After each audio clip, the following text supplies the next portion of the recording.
A'udzu billahi minasyaitonir rajim. Bismillahirrahmanirrahim. Assalamualaikum warahmatullahi wabarakatuh.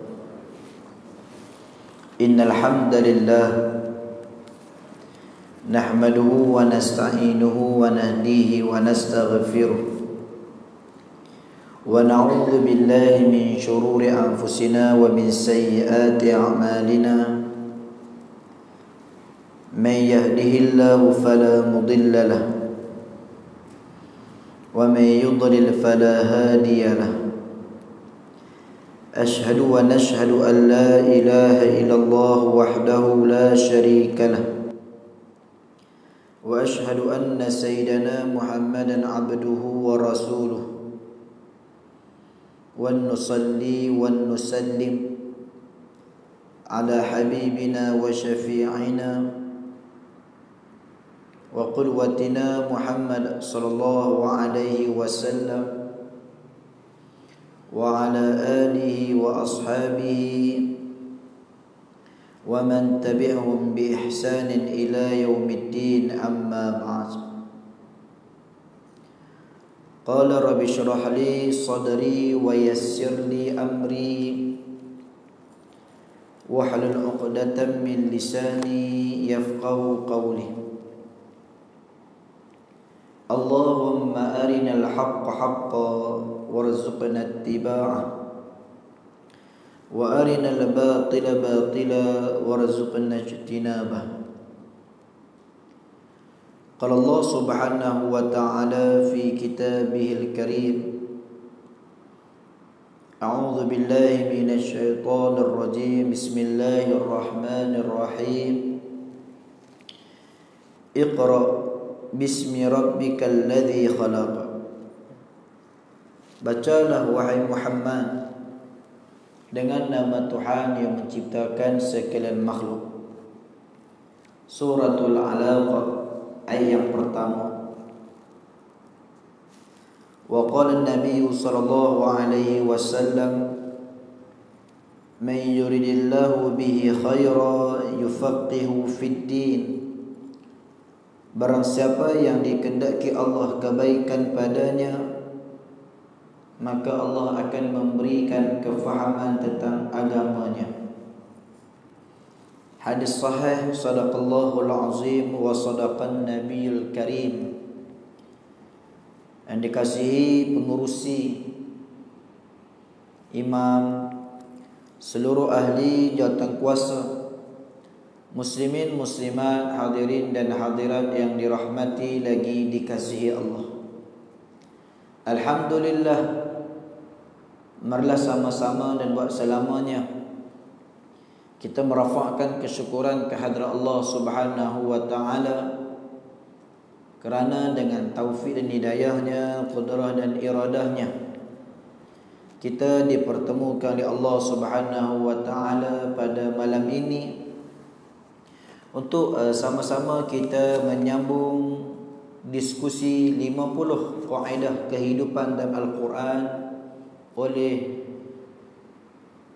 Fadilatul Syekh Dr. Umar bin Abdullah Al-Muqbil rahimallahu ta'ala. Muslimin, muslimat, hadirin dan hadirat yang dirahmati Allah, kita menyambung pada kaedah yang ke-28, kaedah yang bertajuk jangan pernah merugikan orang lain. Diambil daripada firman Allah Subhanahu wa taala dalam suratul A'raf ayat 85 yang berbunyi a'udzu billahi minasyaitonir rajim wa la tabghasun nasa asya'ahum, dan jangan kamu merugikan orang sedikit pun. Penjelasan dan penghuraiannya, kaedah ini sangat erat hubungannya dengan kehidupan nyata umat manusia. Kaedah ini semakin penting untuk diangkat pada saat sekarang yang mengalami perkembangan di bidang telekomunikasi. Kaedah ini diulang sebanyak 3 kali di dalam Al-Quran yang kesemuanya berlatarkan kisah Nabi Allah Syuaib alaihissalam. Seperti diketahui, salah satu ajaran yang disampaikan Nabi Syuaib kepada kaumnya adalah menjauhi praktikal dalam ekonomi dari sudut pengurangan timbangan atau takaran yang saat itu sangat berleluasa dilakukan oleh kaum dia. Di mana? Di Madian, yaitu yang dilakukan oleh kaum Madian. Hal ini merupakan salah satu contoh yang menunjukkan kesyumulan dakwah para nabi dalam berbagai aspek kehidupan manusia. Tidak hanya berkaitan dengan akidah, syariah, akhlak, kenegaraan, kepimpinan, sosial, kemasyarakatan, tetapi ia turut melibatkan sosioekonomi kehidupan manusia itu sendiri. Kerana separuh, bahkan lebih daripada separuh kehidupan manusia itu berhubung kait dengan urusan muamalah, urusan ekonomi, urusan transaksi, urusan permindahan, pemilikan daripada seorang kepada seseorang yang lain. Sama ada dinamakan dengan al-bai', jual beli, al-ujurah, sewaan, ataupun Allahumma salli dhaman, pinjam, jaminan, takaful, bantuan dan sebagainya. Tapi semuanya itu terangkum di dalam muamalah ataupun ekonomi kehidupan manusia. Bahkan kalau kita melihat dalam sistem ataupun aliran ataupun termoism kehidupan moden manusia ini, di sana lahir aliran-aliran modernisasi pemikiran manusia yang berlatar belakangkan kepada ekonomi. Di antaranya komunisme, kapitalisme, Rosmaliyah, sosialisme. Ini semua adalah teori-teori, aliran-aliran pemikiran yang dicipta oleh arus kemodenan manusia abad moden ini dan diguna pakai, bahkan menjadi sebahagian besar sistem dalam kehidupan manusia bernegara, sehingga menjatuh bahkan menghilangkan sistem Islam yang sebenar. Maka di sana melahirkan keharusan dalam penggunaan arak, riba, insurans, walaupun pada sudut hakikat syaraknya dia salah daripada apa yang dikehendaki oleh Allah Subhanahu wa taala. Tapi datangnya sistem manusia, dia mengolah sehingga menjadi salah satu aset pendapatan, menjana pendapatan manusia dalam kehidupan manusia. Sehingga kita pada hari ini nak lari daripada konsep-konsep itu, aliran-aliran itu, pegangan-pegangan itu amat sukar dan rumit sekali. Walaupun tidak pernah berhenti cendekiawan-cendekiawan Islam memperjuangkan ekonomi Islam, muamalah Islam dan sebagainya, sehingga memperlihatkan hasil-hasil walaupun tidak secara keseluruhan, tapi ada hasilnya kepada masyarakat. Di antaranya ada conventional bank, ada Islamic bank, ada insurans, ada takaful, yang memberikan alternatif mengikut syarak kepada umat manusia dalam urusan sosioekonomi mereka. Hal ini merupakan salah satu contoh yang menunjukkan cakupan dakwah, kesyumulan dakwah para nabi dalam berbagai aspek kehidupan. Di samping dakwah mereka berfokus pada isu tauhid, mereka juga berkonsentrasi meluruskan hal-hal yang menyimpang dari ketentuan agama. Meskipun penyimpangan itu dipandang ringan oleh manusia, mengingat kesempurnaan beribadah tidak mungkin terwujud kecuali hal-hal dunia dan agama tunduk kepada aturan syariat. Walaupun benda tu kecil, tapi apabila dia melanggar syariat, dia besar di sisi Allah Subhanahu wa taala dan juga di sisi Rasul. Sebagai contoh, sehingga hari ini hampir 100 tahun selepas kerajaan Osmaniyah jatuh, kita dinormalisasikan dengan sistem-sistem ini, dengan konsep-konsep ini, dengan pendekatan-pendekatan ini. Bahkan berapa ramai lagi masyarakat kita, berapa ramai lagi agensi-agensi Allahumma salli ala insurans yang memperjuangkan insurans dan sebagainya.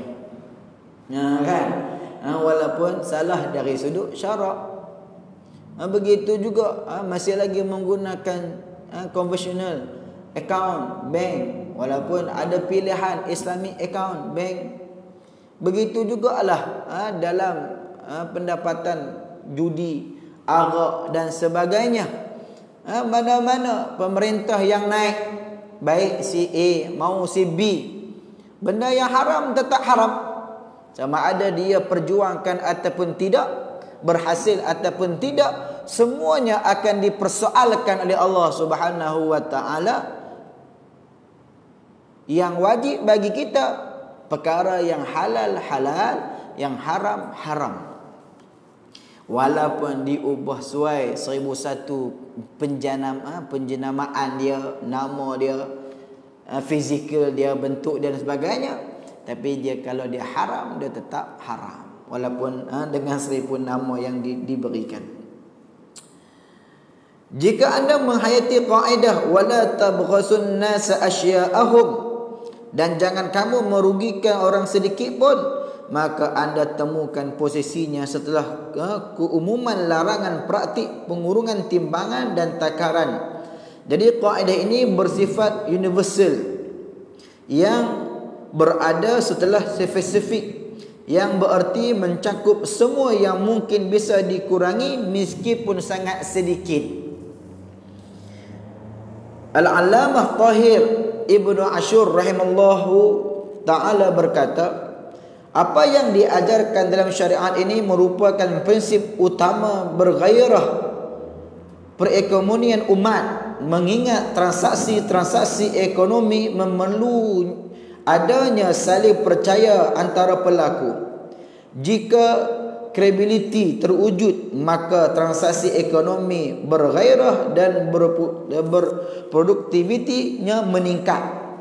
Dengan demikian, pelaku pasar, baik pedagang ataupun konsumen, merasa aman berada di pasar, tidak khawatir rugi dan tertipu, sehingga komuniti melimpah dan tidak memerlukan mengimport keperluan yang asah daripada luar. Pendapatan negara meningkat dan umat hidup dalam kesejahteraan, kemakmuran, penuh kecintaan dan persaudaraan. Dengan kondisi sebaliknya, kehidupan manusia akan berantakan, merana dan menghadapi kehancuran. Kalau kita lihat panjangnya ayat berkaitan dengan kaedah kita yang kita diskusikan pada malam ini, dia adalah ayat yang melatari seruan dakwah Nabi Allah Syuaib alaihi salam kepada kaumnya, kaum Madian di kota Madian.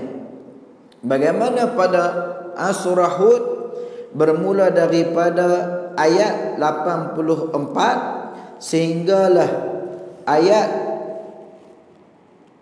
95, bagaimana Allah Subhanahu wa taala memperincikan dan menjelaskan apa kelakuan-kelakuan yang jelek, kelakuan-kelakuan yang buruk yang dilakukan oleh kaum Madian ini, yang diperbetulkan oleh Nabi Allah Syuaib atas perintah daripada Allah Subhanahu wa taala.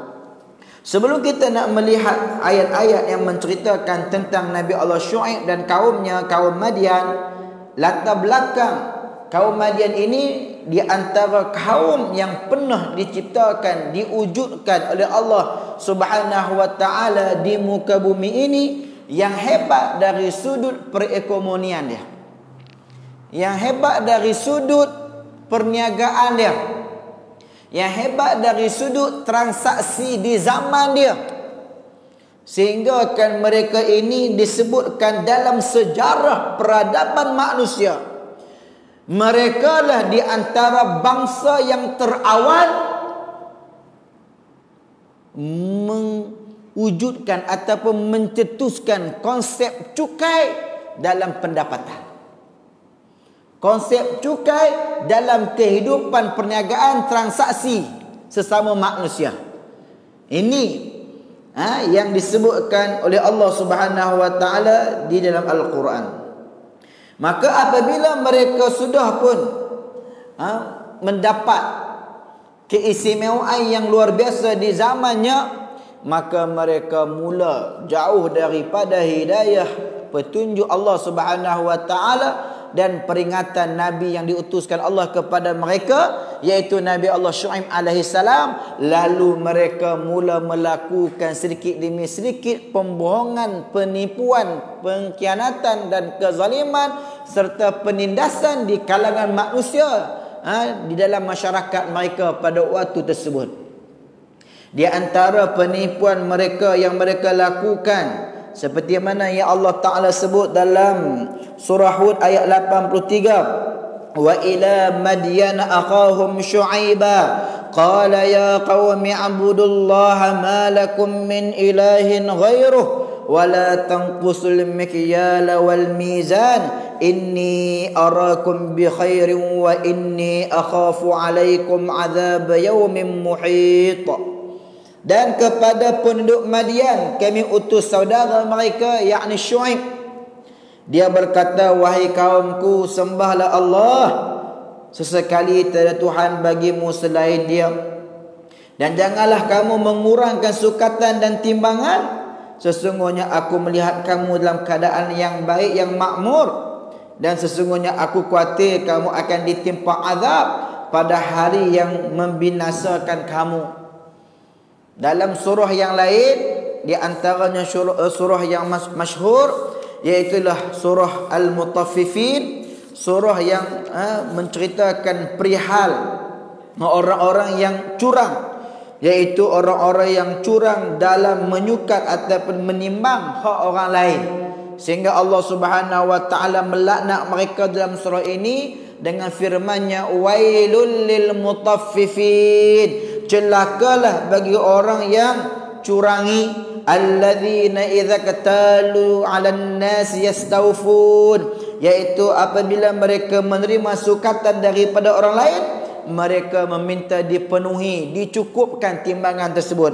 Wa idza kaluhum aw wazanuhum yukhsirun, apabila mereka menyukat menimbang hak orang lain, mereka akan menguranginya. Maknanya mereka beli pun mereka untung, mereka jual pun mereka untung. Untung di atas dasar keuntungan yang sebenar, untung di atas dasar keuntungan dalam konsep penipuan mereka tersebut. Golongan ini Allah laknat mereka. Ini di antara yang dilakukan oleh kaum Madian, yang dilarang oleh Nabi Allah Syuaib kepada mereka, kerana mereka ini antara lain tanqusul mikyala wal mizan, dia mengurangkan timbangan dan sukatan dalam berjual beli. Wa ya qaumi auful mikyala wal mizana bil qis wa la tabghasunna asya'ahum wa la ta'thaw fil ardi mufsidin. Dan Syuaib berkata, wahai kaumku, cukupkanlah sukatan dan timbangan dengan adil, dan jangan kamu merugikan manusia terhadap hak-hak mereka. Jadi lahirnya kaedah yang kita diskusikan pada malam ini, wala tabqasun nas asya'ahum, adalah hasil daripada nasihat Nabi Allah Syuaib alaihi salam kepada kaumnya yang menipu dalam berjual beli dan juga yang menaikkan harga yang sangat mahal, penipuan harga yang tidak tentu arah kepada konsumen ataupun pelanggan. Di dalam konsep perniagaan ataupun ekonomi ini, penipuan harga adalah di antara ibu penipuan dalam urusan ekonomi. Penipuan harga adalah antara ibu penipuan dalam urusan ekonomi. Meletak harga bohong pada sesuatu adalah kezaliman. Penipuan ini boleh berlaku sama ada dengan cara menipu timbangan ataupun ukuran yang diberikan.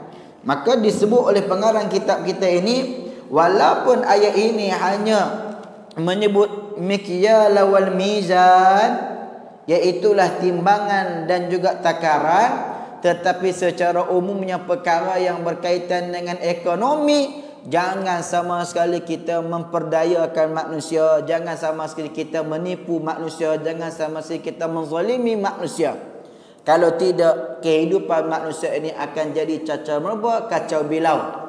Tak payah pergi jauh nak tengok konteks negara-negara besar dunia yang menguasai minyak, di negara-negara yang lemah, negara-negara yang tertindas, mengambil hasil mahsul, hasil negara masing-masing yang dijajah, dibawa ke negara mereka, dijual balik dengan harga yang mahal, import ekspor dan sebagainya. Tak payah kita nak tengok kesudahan, keburukan yang dilalui apabila mereka melakukan pembohongan, penipuan ataupun kesamaraan dalam ekonomi dan urusan jual beli ini. Cukup kita tengok hak terbaru ni dah. Terbaru ni isu apa? Isu makan siakap. Dah. Ni tak kena mengena hak geng-geng kita duk makan siakap kedai Pok Menang, cahaya mesra dia tak ada kaitan hak ni. Hak ni hak orang pi di Pulau Langkawi, dia pergi berjalan, dia pergi makan dekat satu restoran tu. Apabila dia pergi makan di satu restoran tu, dihidang, dinilai dia tolak ditambah RM1,700 lebih kena bayar. Apabila dia kena bayar, maka dia tak puas hati.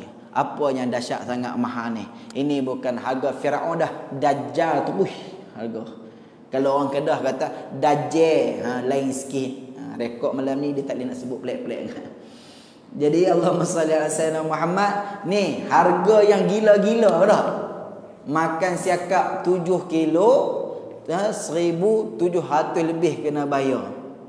Tak baiklah kawan tu ada piti. Tak kena pasal pinggang belaka malam tu.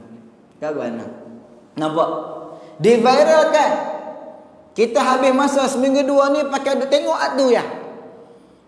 Duk tengok pula kita ni jadi hakim, pakai jadi hakim belaka. Siapa hak salah? Tokek kedai, owner kedai tu salah ke? Hak yang pelanggan ni hak salah. Buat pertimbangan, dengar kedua-dua belah pihak. Hak kawan ni cerita sekian.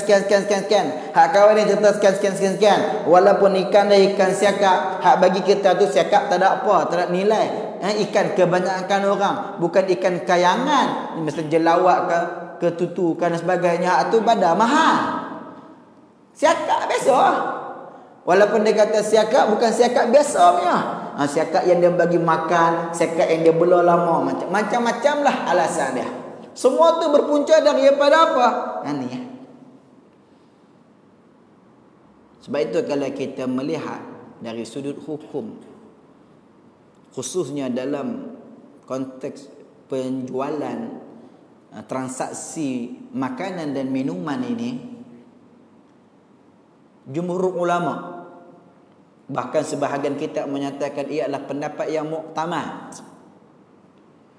Apabila kita makan, kita bayar dulu baru kita makan. Itu pendapat yang sebenar. Tuan-tuan pernah makan kan? Dekat restoran-restoran makanan segera. McDonald, KFC, Mary Brown, AW, Kentucky dan sebagainya. Makan dulu ke bayar dulu? Bayar dulu dah. Itu ikut syariat yang sebenar dah. Itu ikut syariat yang sebenar. Kita bagi food court Mesra Mall, makan mi tarik. Ambil yang mi tarik lem punya tu. Pengalaman. RM16 lebih. Bayar dulu baru kawan tu tarik. Dari hang tak payah jangan duk barak aku nak tarik. Penat-penat kawan tu tarik, dia tiba tak jadi. Habis mi tu dah. Hang bayar baru aku tarik. Ting ting lonceng bunyi mai ambil. Tu konsep Islam. Muamalah dari sudut makanan dan minuman khususnya. Tapi Islam dia juga ada satu hukum yang disebut sebagai mukhtalifun alaih, yang tidak disepakati ulama melihat sesuatu hukum itu berdasarkan uruf setempat sesebuah penduduk. Al-adatul muhakkamah, adat itu menjadi hukum bagi kaum tersebut. Jadi adat kebiasaan bagi masyarakat kita ni sama ya, belah Terengganu pun saya tengok lebih kurang, belah Kedah balik baru ni pun lebih kurang. Kedai-kedai makan kita ni, Thailand baik, Melayu baik, mamak baik, semua makan dulu baru bayar. Tiap. Semua makan dulu baru bayar. Boleh tak boleh tu? Boleh, dari sudut uruf harus dibolehkan. Tetapi saling redha meredai, saling tahu menahu di antara satu sama lain, dan saling Allahumma shalli harga yang tidak jangkauan, di luar jangkauan pemikiran manusia. Contoh, makan nasi putih, ayam stokong, sayur sikit, sayur belacan sikit, TO berapa? RM7. Kita letaklah RM7. Maka boleh terima tak? Boleh terima. Uruf kebiasaan orang makan. Tapi kalau kita ambil set yang sama, RM700, gagak orang kata apa? Gila. Hak tu jadi varian lah.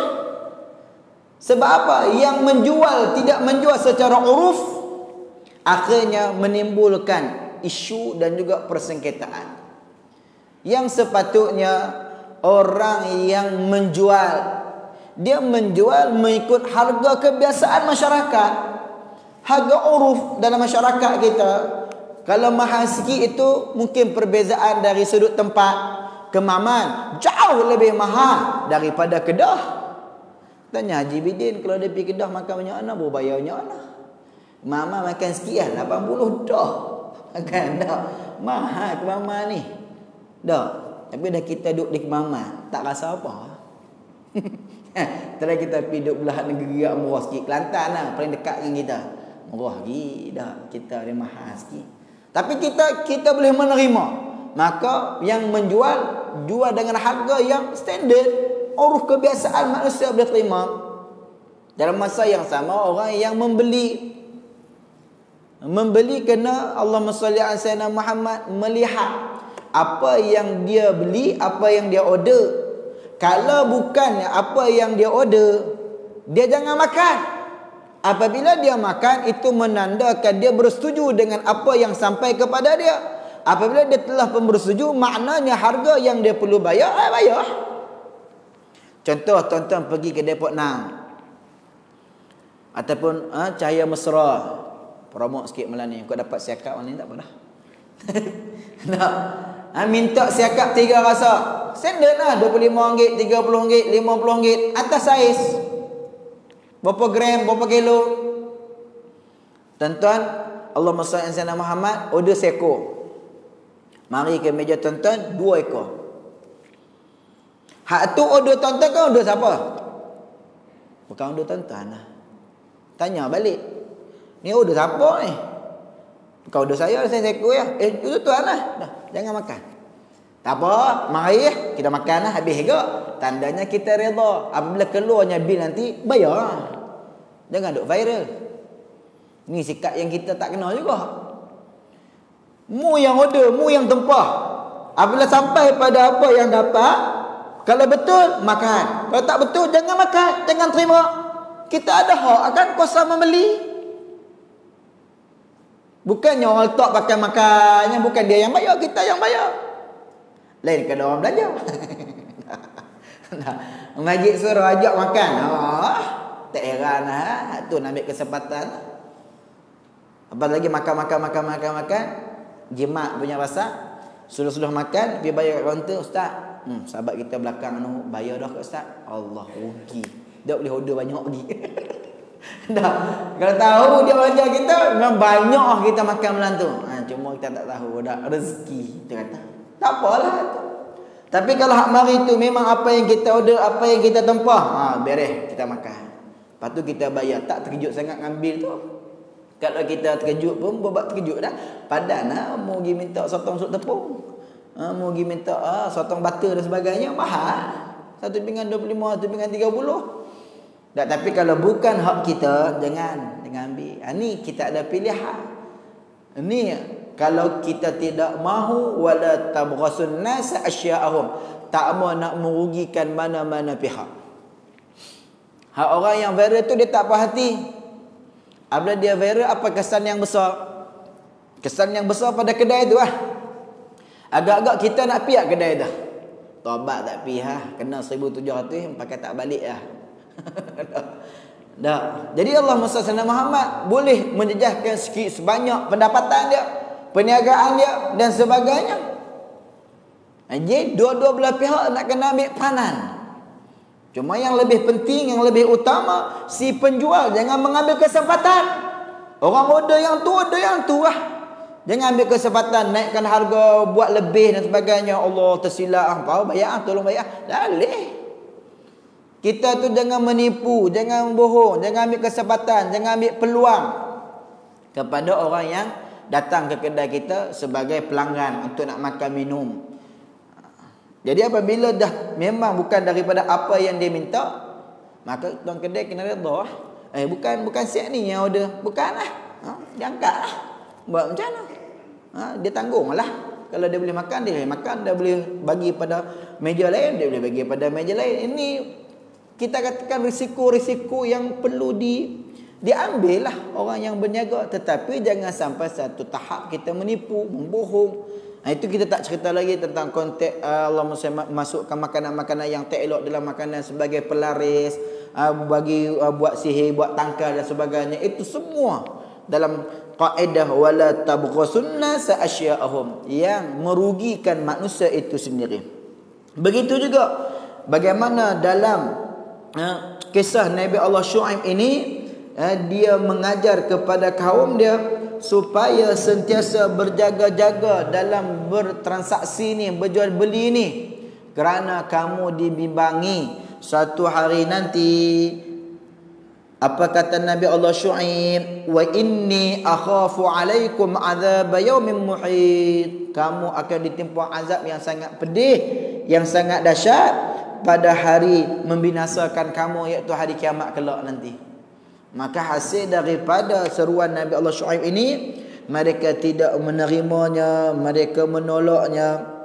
Akhirnya Allah menurunkan ujian, bala musibah kepada mereka.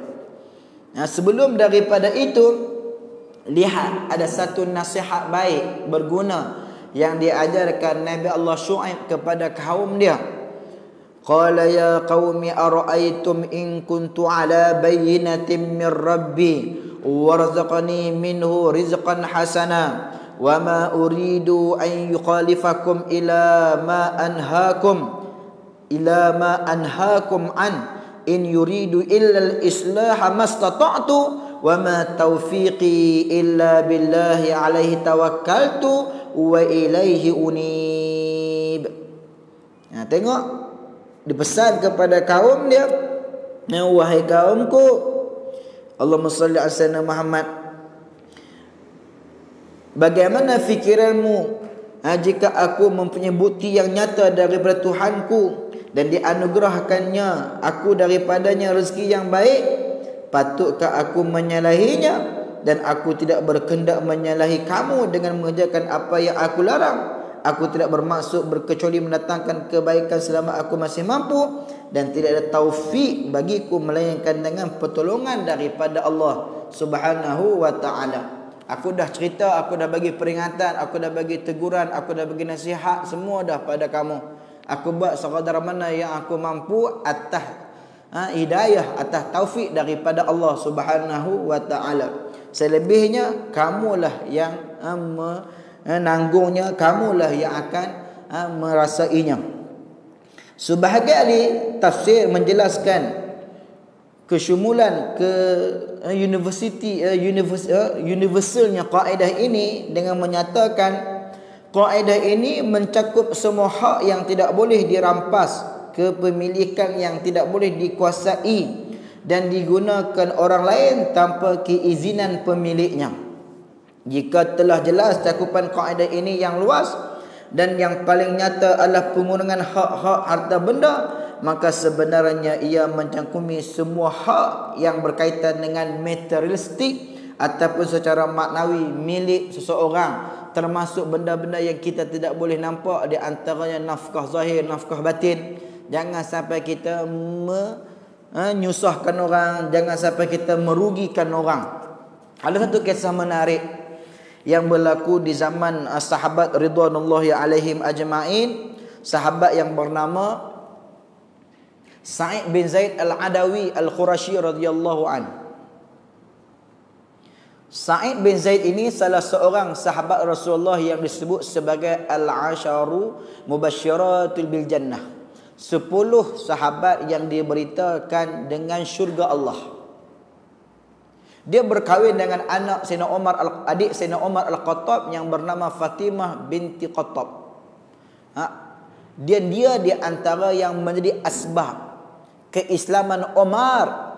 Ketika mana dia nak pergi bertemu dengan Rasulullah, orang mengkabarkan adiknya telah pun menerima agama Muhammad. Lalu dia pun pergi ke rumah adiknya. Dia mendengar adik dan iparnya ni membaca ayat-ayat Allah Subhanahu Wa Taala, ada yang menyebutnya dengan surah Taha. Lalu dia masuk, dia menampar adik dia. Dipendekkan cerita, punca daripada situ akhirnya Umar memeluk Islam di hadapan Rasulullah sallallahu alaihi wasallam. Bermula daripada Sa'id bin Zaid ini. Sa'id bin Zaid ini dalam sejarah dia tidak pernah menyembah berhala. Kerana ayahnya Zaid bin Nufail, seorang yang beragama agama Nabi Allah Ibrahim alaihissalam. Ketika mana dia mendapat perkabaran Rasulullah diangkat menjadi Rasul, dia keluar daripada kampung dia menuju ke Mekah untuk bertemu dengan Nabi. Di pertengahan jalan dia disekat oleh qati'ut tariq. Qati'ut tariq ni penyamun jalanan yang merampas seluruh harta benda dia, menangkap dia lalu membunuh dia. Ketika mana dia hampir kepada kematian, dia pernah menyebut, sesungguhnya aku menuju kepada Tuhan Muhammad, aku mencari Muhammad, tapi tidak diizinkan oleh Allah. Maka aku mohon kepadamu ya Allah, supaya adakan zuriat di kalangan zuriatku ini orang yang menerima agama Muhammad.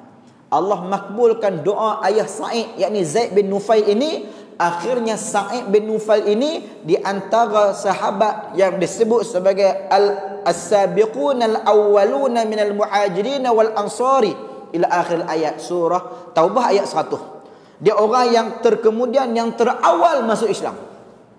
Panjang kalau kita nak cerita hayatus sahabah, kehidupan sahabat Sa'id bin Zaid ni. Dipendekkan cerita, poin yang saya nak kongsi berkaitan dengan kaedah pada malam ni. Dia Allah Ta'ala bagi umur panjang.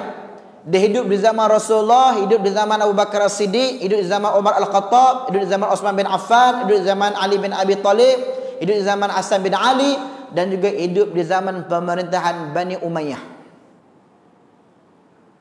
Sehingga sampai pada Khalifah Marwan bin Al-Hakam. Ingat lagi, alhamdulillah. Duk baca. Marwan bin Al-Hakam melantik dia sebagai gubernur di sebuah daerah yang bernama Aqi. Aqi ini kalau kita lihat sekarang, dia berada di dalam Saudi, kerajaan Saudi. Dia berhampiran dengan Madinah sekitar 100 km perjalanan saja, Aqi. Ketika mana dia berada di Aqi, diangkat oleh pemerintah Khalifah Marwan Al-Hakam ini sebagai gubernur. Dia diuji oleh Allah dengan ujian yang maha dahsyat. Sehingga kan Sa'id bin Zaid ini menyatakan, aku tidak pernah diuji oleh Allah dengan sedemikian rupa.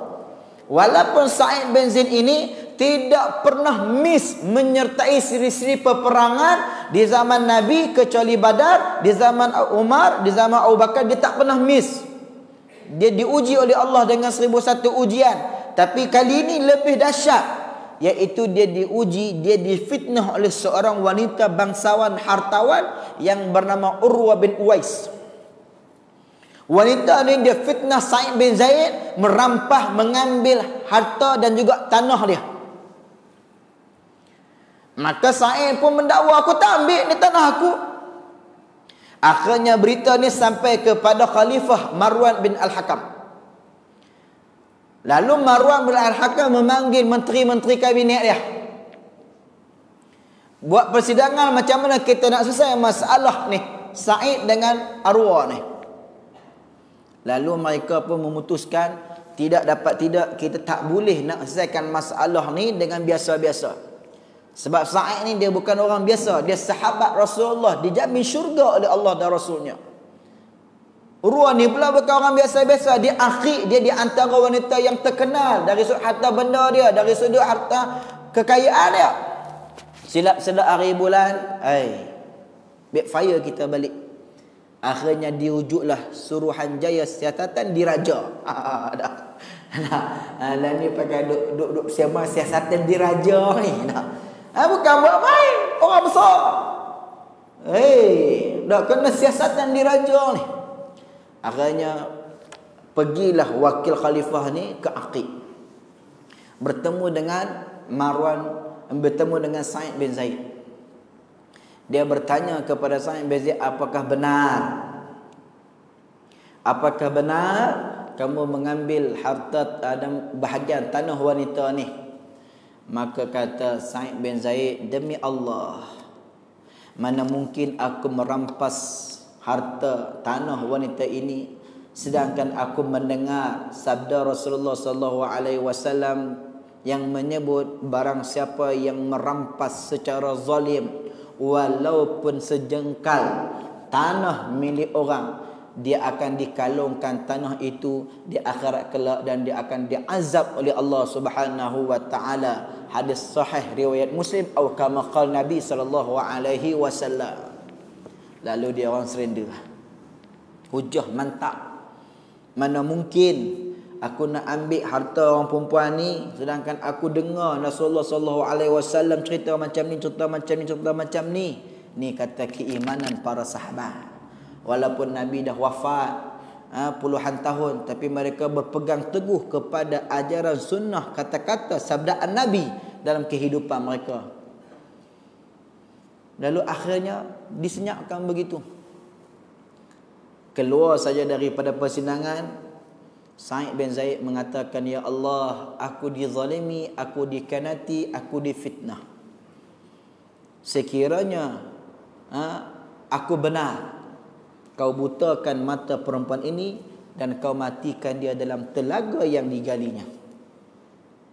Takdir Allah, beberapa tempoh daripada berlakunya peristiwa itu, Aqib ini, daerah Aqib ini dilanda satu banjir yang besar. Apabila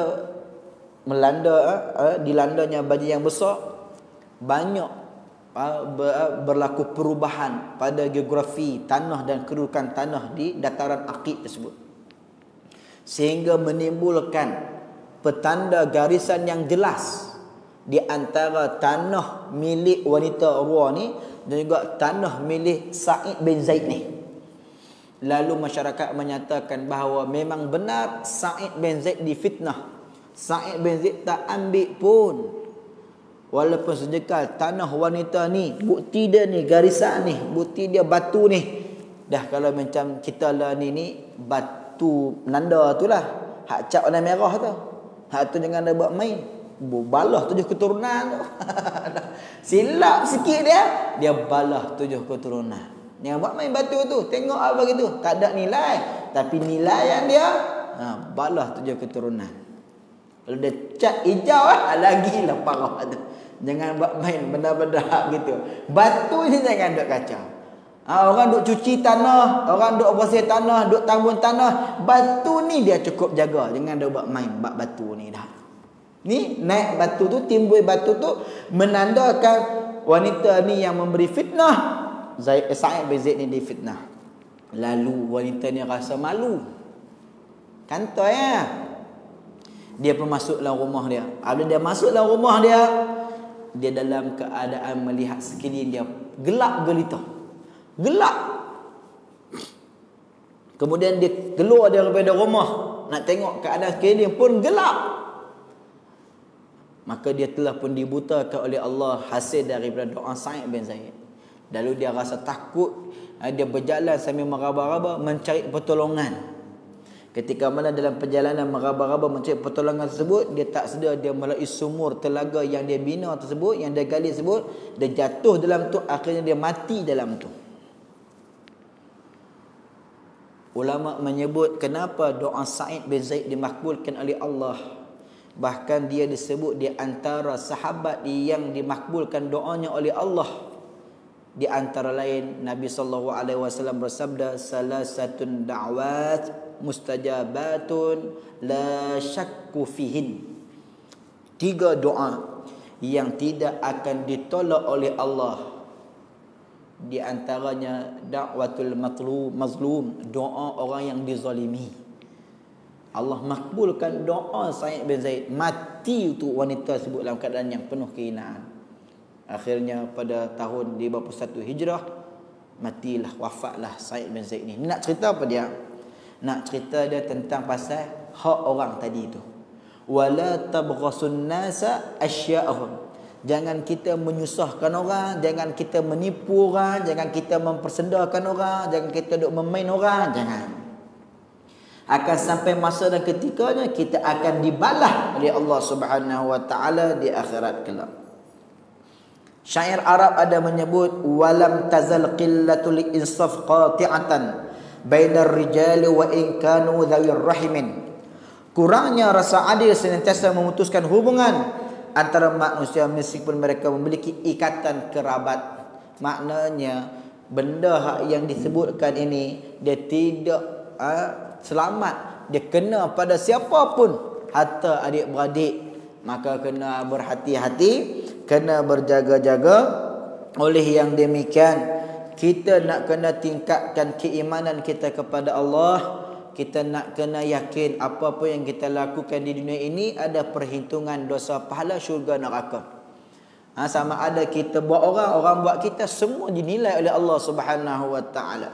Kalau orang buat kita, orang inaya kita, orang kianat kita, orang zalimi kita, orang kutuk hina kita, kita tak rasa galak sangat. Tapi kalau kita tu hak duk hina orang, duk ngata orang, duk maki hamun orang, duk nuduh orang, duk fitnah orang, duk ambil harta orang, duk bagi sakit hati orang, kena jaga. Kena jaga. Dia tidak kira hak mari masjid ke, hak tarik masjid ke, AJK ke, tak AJK ke, dan dia nak dia ambil. Jaga-jaga tuan-tuan muda ni. Kita nak kehidupan dunia baik, kehidupan akhirat baik. Mungkin dunia kita selamat, di akhirat belum tentu. Kan? Mungkin dunia kita ni nampak kita ni menang. Mungkin dunia kita ni kita nampak dunia kita ni selesa, bermegah dengan apa yang ada. Di akhirat semua akan dihitung oleh Allah Subhanahu wa taala. Semoga Allah melimpahkan kita sikap yang baik ini dalam diri kita, sehingga kita bersikap untuk tidak sama sekali menyakiti orang walaupun sekecil-kecil perkara hinggalah sebesar-besar perkara. Wallahu Subhanahu wa taala a'lam. Selesailah sudah perbincangan kita pada kaedah yang ke-28 ini. Jangan pernah merugikan orang lain.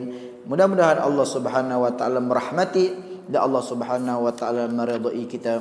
Subhanakallahumma wa bihamdik, asyhadu an la ilaha illa an, astaghfiruka wa natubu ilaih. Wa sallallahu ala Muhammad wa ala alihi wa sahbihi wa baraka wa sallam.